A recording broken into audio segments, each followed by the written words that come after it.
is a plate.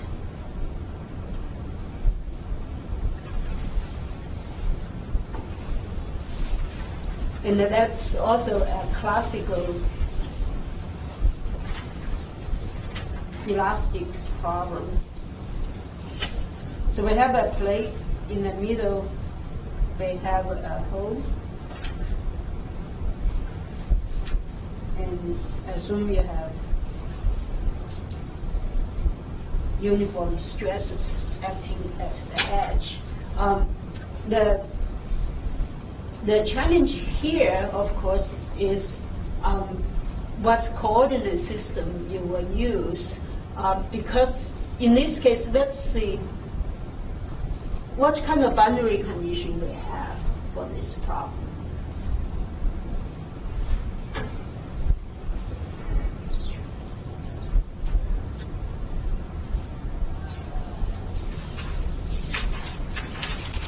So can you, how many boundaries that we know their boundary condition?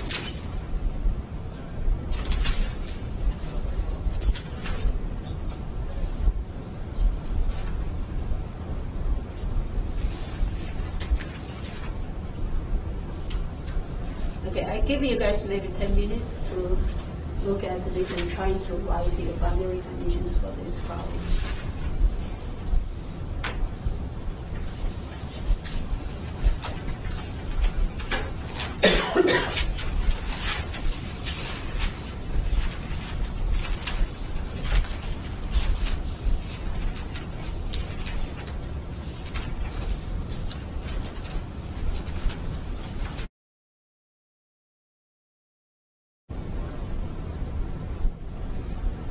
Give me a number.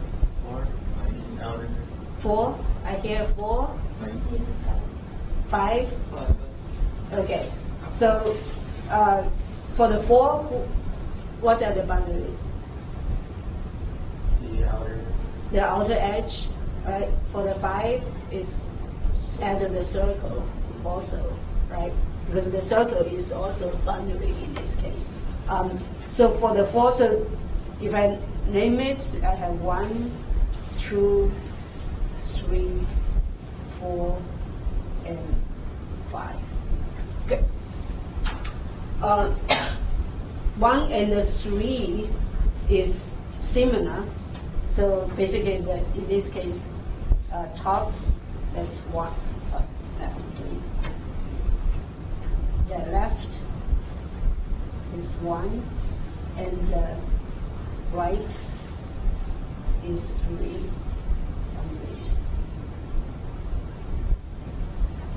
What are the boundary conditions for those two surfaces? Sigma xx is equal to sigma. Sigma xx is equal to sigma 0. Let's put this one. And tau xy is 0. And the tau xy is equal to 0. Right. So those are the boundary condition for these. For the bottom, that's true, and the top surface is 4. What's my boundary condition for that? Sigma y 0. Sigma y. So of course I did establish my coordinate system first. So I have sigma y equal to 0. Tau xy 0. And the tau xy equal to 0, right? So how about number 5?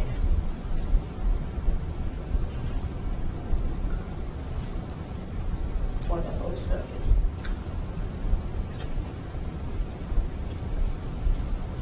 Sigma r equal to 0, sigma r theta equal to 0. Sigma r equal to 0. r equal to 0. Sigma r theta equal to 0. Theta equal to 0. Okay.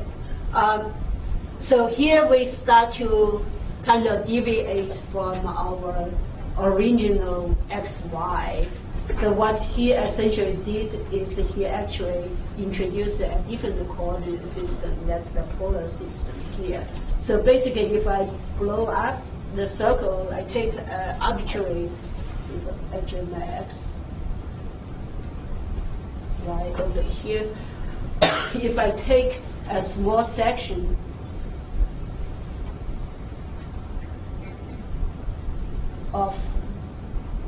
of the circle, say that just take theta out of that. You can treat this kind of like, if this is a very small angle, that d theta over here, this you can treat almost like a straight line, right? And for the straight line, of course, I need to make it bigger, so let's go over here. So for a straight line, or for a straight surface, there's no, in this case, there's no stress components on, there's no traction forces on the surface. That is still a free surface, what we call. So what that means is the normal stress perpendicular to that surface should be zero, and then the shear stress, so this is sigma, that's tau, that's parallel to that surface should be zero. But these are different from x, y now because of that angle, theta. So it's easier if you define it, instead of using x, y, you do a polar system defined by s, r, and theta over here. So then this stress becomes sigma r because it's pointing in the r direction, and the tau is theta. Okay. Right. So that's the polar system. So in this case, it makes sense to have, because of this, that circular hole, it makes sense to actually use the polar system to solve this problem. But of course, the problem then would be how do we deal with the boundary condition over here, right? So before I go into detail, let's just refresh the polar coordinate system here.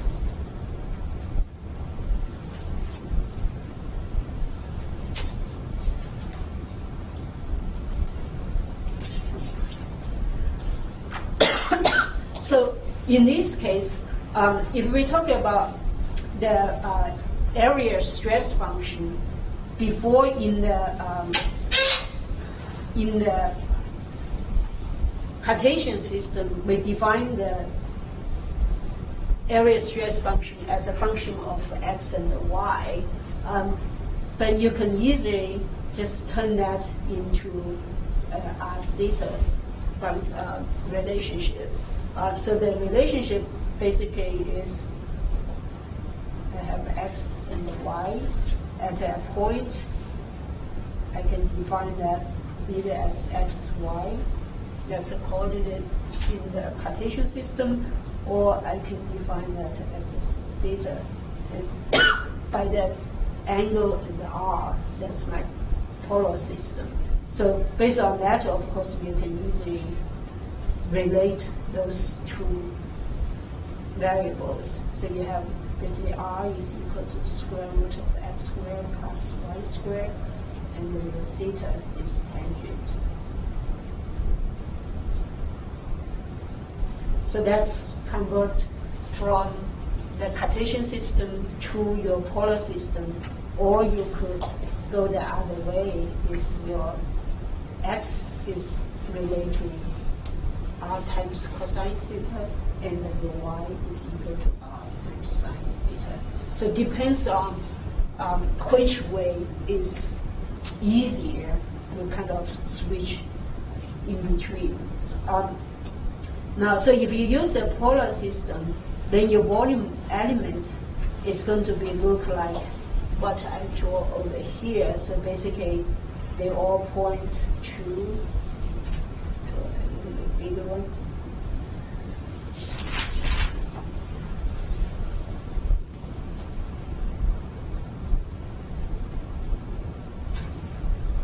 So your volume element system is basically two concentric curves that are bounded by the two angles. Okay, so I'm exaggerating here to show, but that angle d theta, of course, is very small. and then your R is measured from here to there, and then that distance is your R. So once you have that system, that volume element, then you can define your stress components on that.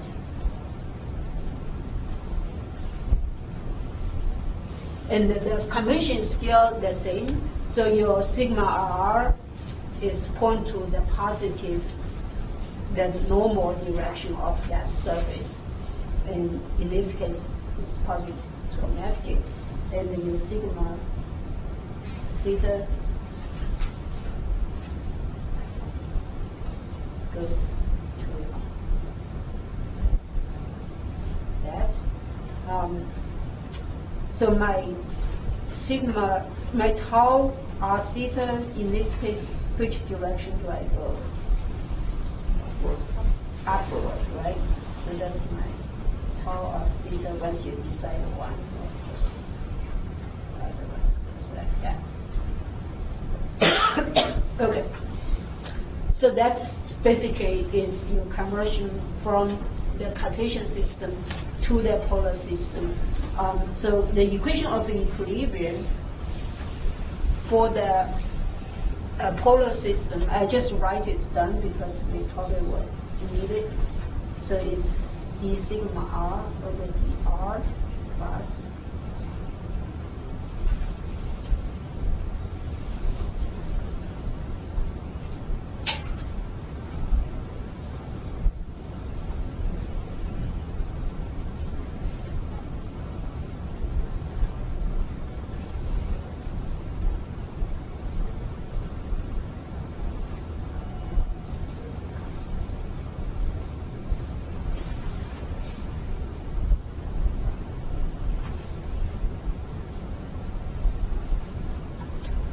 of course, this again is by doing the equation of equilibrium on this volume element that you can, if you want to practice your derivation, you can follow similar procedure as what I did for the Cartesian system. You should end up with these equations.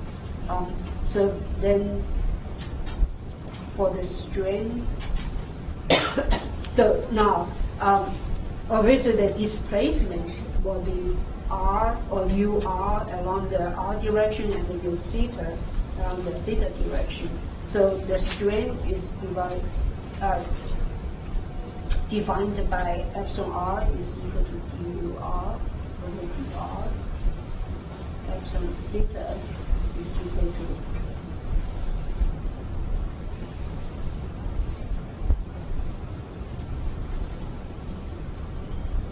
and epsilon z, basically that's the one that come out of the plane, and that is the same thing.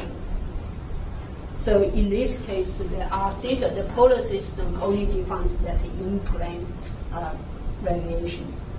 But so in the z direction, or in the thickness direction, it's the same as the Cartesian system.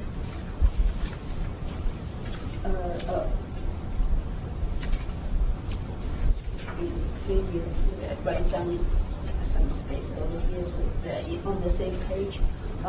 The gamma theta, so that's the shear strain.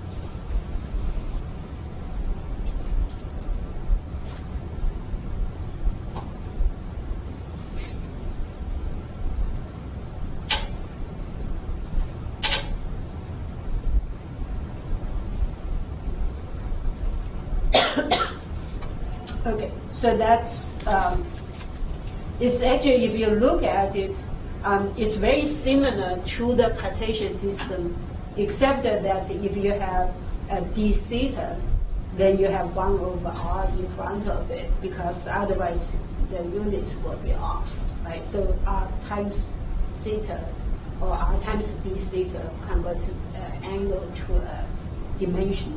So you see all the d theta is associated with 1 over r. The only difference is that term over there that will show up in the Cartesian system. Okay.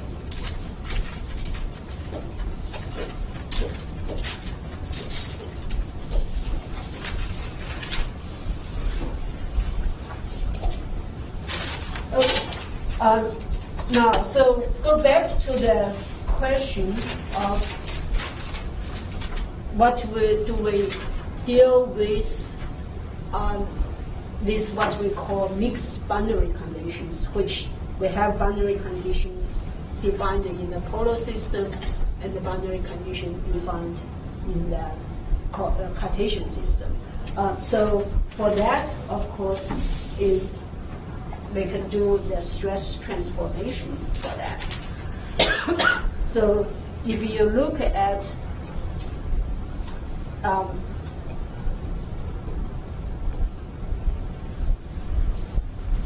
how we defined stress transformation, we had basically XY system, and then maybe I can draw.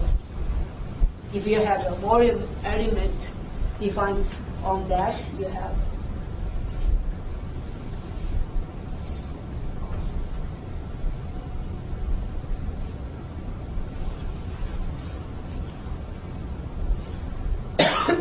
and now you have a Cartesian system, polar system. Now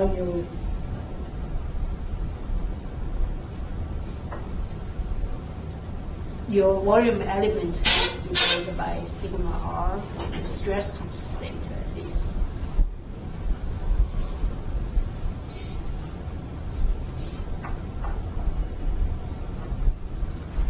Again, as I said, if you assume that d theta to be small, then this, even though it's not perfectly rectangular, is kind of similar to that. So what you have essentially is you can consider you rotate this guy by an angle theta, you end up with that, right? So that's the stress transformation come from. So now, based on that, you basically have your sigma r, sigma theta, and sigma r theta. You can treat this as x prime, and then that direction as y prime. So that essentially is your sigma x, x prime, sigma x, y prime. And of course, that is related by angle.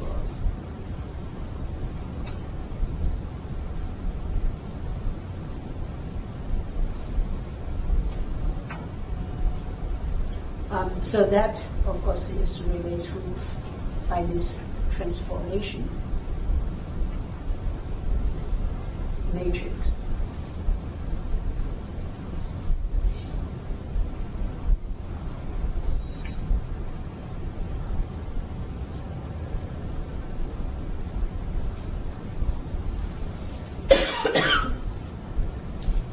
So from here, of course, then we can go back to over here and say, okay, if I have sigma xx defined in the Cartesian system, and now we want to convert, and my stress components are expressed in sigma theta, I can just convert back and forth.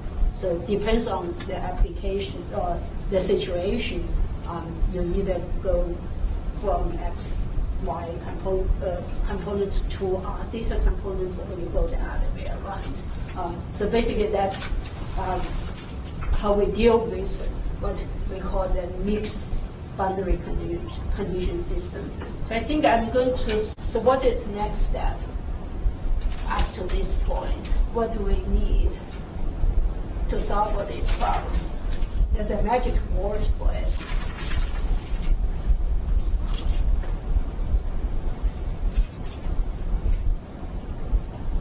So in order to solve an elastic problem, what do we need? The area stress function, right? We talked about the area stress function in the context of the Cartesian system. So of course, for a coordinate, for a polar system, we also need that.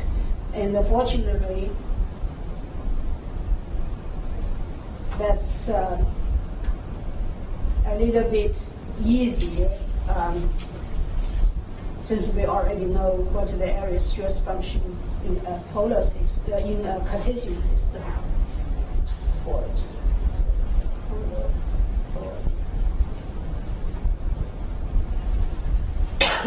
So I will just give the equation over here. So assume you know area stress function in the polar coordinate system, so that basically is a function of r and the theta, and then you can calculate your stress component based on that area stress function.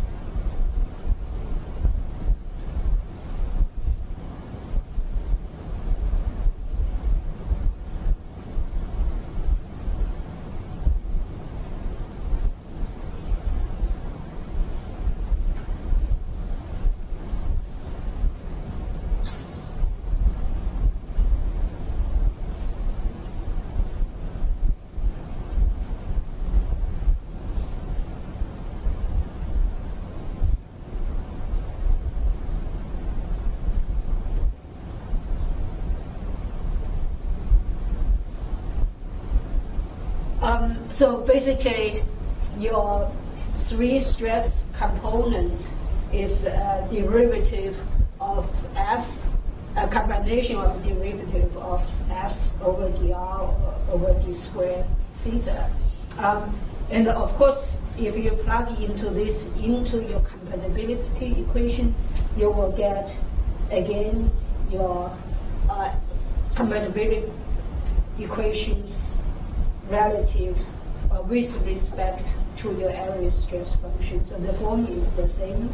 The operator is, of course, a little bit different.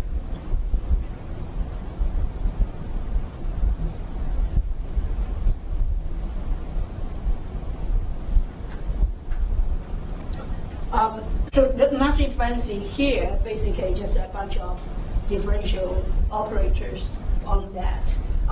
So now the question, of course, is this again is very, very general.